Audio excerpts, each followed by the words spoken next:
চতুর্দিকে গুম আর খুনের এক মৃত্যুপুরী পরিণত করা হয়েছিল বাংলাদেশ। ঠিক ওই সময়ে হঠাৎ বাংলার আকাশে ধূমকেতুর মতো এক আলোকোজ্জ্বল মশাল আবির্ভূত হলো। বাংলাদেশের মুসলমানদের ত্রাতা হিসেবে, আল্লাহর রহমত এবং আল্লাহর নুসরত এবং গায়েবী সাহায্য হিসেবে বাংলাদেশের মানুষের কাছে একটি নামের আবির্ভাব ঘটলো। সে নামটাই হলো হেফাজতে ইসলাম বাংলাদেশ। সে নামটাই হলো আল্লামা শাহ আহমদ শফি রহমতুল্লাহ আলাইহি। সেই নামটাই হলো আল্লামা জুনায়েদ বাবুনগরী রহমতুল্লাহ আলাইহি। মুহতারাম হাজিরিন, আল্লাহু আকবার। ইসলামের শত্রুরা হুঁশিয়ার সাবধান, ইসলামের শত্রুরা হুঁশিয়ার সাবধান। নারায়ে তাকবীর, আল্লাহু আকবার। এরপর ইতিহাস এপ্রিল মাসের 6 তারিখ শাপলা চত্বরের লঙ্ঘনের ইতিহাস। এরপর ইতিহাস 2013 সালের 5ই মে বাংলার মাটিতে নতুন বারাকত রচিত হওয়ার ইতিহাস। শাপলা চত্বরে আমাদের একত্রিত হওয়ার ইতিহাস। শাপলা চত্বরকে এবং শুধু শাপলা নয়, গোটা বাংলাদেশের রাজধানী মসজিদের শহর ঢাকা শহরকে শাহাদাতের পবিত্র রক্ত দিয়ে ধুয়ে মুছে পবিত্র করবার ইতিহাস। গোটা বাংলাদেশে আল্লাহর পয়গম্বরের দুশমনের বিরুদ্ধে নবী প্রেমের মশাল প্রজ্বলিত করবার ইতিহাস। এরপর ইতিহাস আওয়ামী বর্বর এবং জাহেলিয়াতের বিরুদ্ধে ধর্মপ্রাণ মুসলমানদের হেফাজতে ইসলামের উত্থানের ইতিহাস।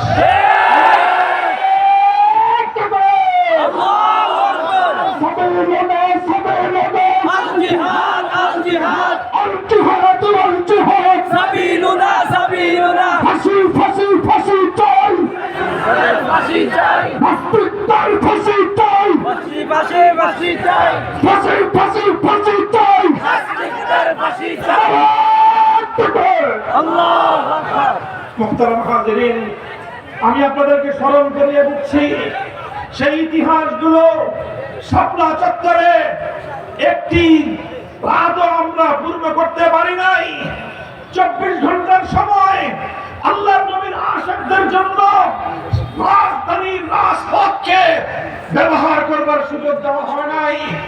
যেখানে শাহবাগের চত্বরে ঢাকার পিজি হাসপাতাল, বার্ডেন হাসপাতাল, জাতীয় জাদুঘর, ঢাকা বিশ্ববিদ্যালয়, গোটা ঢাকার প্রাণ কেন্দ্রে বসে সপ্তাহ পর সপ্তাহ, মাস পেরিয়ে মাস গড়িয়ে যায়, শাহবাগ চত্বর থেকে সেই নাপাক বাংলাদেশের স্বাধীনতা বিরোধী চক্রকে উৎখাত করার প্রয়োজনীয়তা অনুভব করে না, বরং তাদেরকে দুধকলা দিয়ে লালন পালন করা হয়।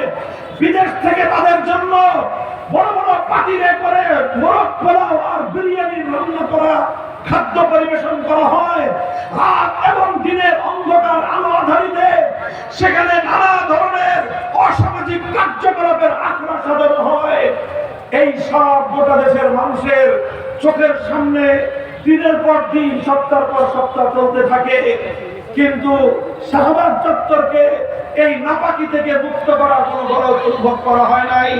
কিন্তু 13ই মে একদিন সন্ধ্যাবেলা থেকে রাতের গভীর পর্যন্ত নবী প্রেমিক তাওহীদি জনতা, আল্লাহর পয়গম্বরের প্যারা উম্মত, এদেশের মেহনতি মানুষ, অসহায় আলেম ওলামা, ছাত্র জনতা, নবী প্রেমিকরা একটু বিশ্রাম করছিল।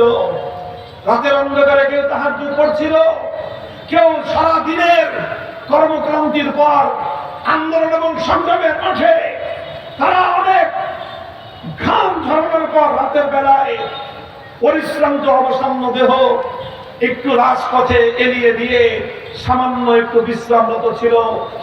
ওই অবস্থায় প্রায় 1.5 লক্ষাধিক বুলেট এবং মারণাস্ত্র নিয়ে বিভিন্ন ধরনের জীবনঘাতী, প্রাণঘাতী অস্ত্র শস্ত্র সজ্জিত হয়ে সরাসরি শেখ হাসিনার নির্দেশে শাপলা চত্বরে অভিযান পরিচালনা করা হয়। বুলেটের আঘাতে ঝাঁঝরা করা হয় আমাদের ভাইদের মুখগুলোকে। শাপলা চত্বরের মাটি রঞ্জিত হয় নবী প্রেমিক আশিক নবীর উম্মত আল্লাহর নবীর পেয়ারা উম্মতের শাহাদাতের রক্তে এইভাবে একটা রাত সেখানে আমাদেরকে অবস্থান করতে দেওয়া হয় নাই। আমাদেরকে বুলেটের আঘাতে বিদায় করে পরের দিন জাতীয় সংসদে দাঁড়িয়ে কালো বিড়াল নামে বাংলাদেশের রাজনীতিতে একটা মানুষ বিখ্যাত ছিল,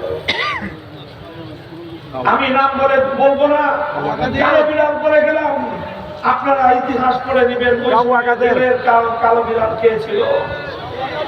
সেই কালো বিড়াল বলেছিল সংসদে দাঁড়িয়ে, আমরা ঘোষণা করেছিলাম শেখ হাসিনা তুমি কোন পথে পালাবে সেই পথ দেখার চেষ্টা করো। আমাদের সেই কথার প্রতি উত্তরে তারা বলেছিলেন যে তোমরা হেফাজতে ইসলাম এবং মোল্লা মৌলবীরা নাকি সুবহানাল্লাহ পড়তে পড়তে পালিয়ে গেছে। তৎকালীন সেই দুঃশাসনের সম্রাট, সেই দুঃশাসনী, সেই দলের ফ্যাসিবাদী, সেই দলের সাধারণ সম্পাদক বলে দিয়েছিল আগামী দিনে হেফাজতে ইসলামের কাউকে ঘর থেকে বের হতে দেওয়া হবে না। এই সব কথা 2000